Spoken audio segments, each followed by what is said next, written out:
Hey guys, sorry about the late posting again today. I promise next week I'll be back on a regular schedule and you will have a tech blog at the beginning rather than the end of the day. Now, today's topic of conversation is the Airwrap, which could be seen to be a trivial topic of conversation, but as I think I've mentioned on this tech blog before, I had the hardest damn time learning Airwraps. The way they were originally described to me was just, oh, well, you let the poi tethers cross over each other and bring them between your arms and they'll automatically untangle. Guess what? They did not automatically untangle when I did that. Even more confusing to me was when I saw people doing just this, where they would tangle one way and then tangle back the other way, which to me seemed like Jedi magic because I could not for the life of me figure out how it was done. Now I know how it's done, and I'm going to show you guys, because I've realized it isn't Jedi magic, it was me just misunderstanding the mechanics of the trick. Now, when I finally got my Airwraps down, it was by pulling them all the way back between my arms as such that I wound up in this kind of inside, almost introverted place right here, where my planes got hella wonky, and where attempting to tangle to get the poi back out was quite the Herculean feat. In fact, I can almost never do it without either getting a bad tangle or having to cheat a little bit by changing my hand placement, right? But I just figured, you know, that was one of those things that the people who did this must just have freaking awesome introverted planes or what have you.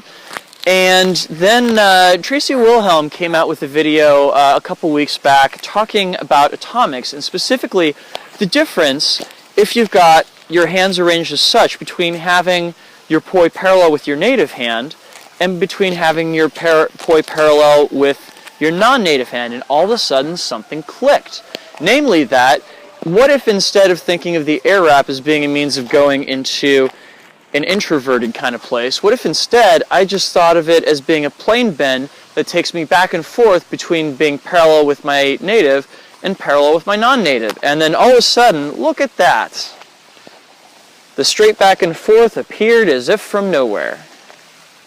I'm not saying you can't do it the other way. What I am going to say is that this way is vastly easier, and it accomplishes the exact same end with a lot less blood, sweat, and tears.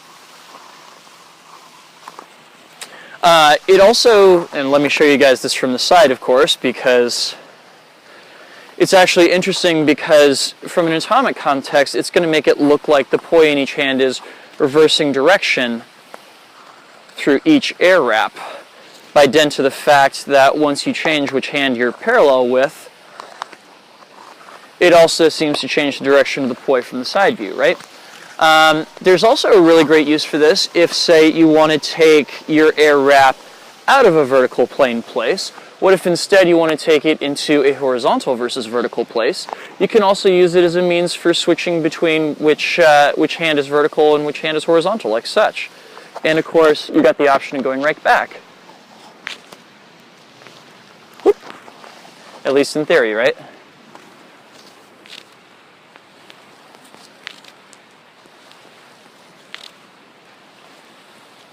I'm sure that this is not news to most of you Tangle enthusiasts out there, but it was news to me, so I thought I would share. Anywho, thank you guys for watching.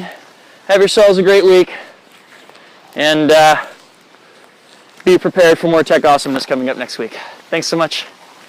Have a good one.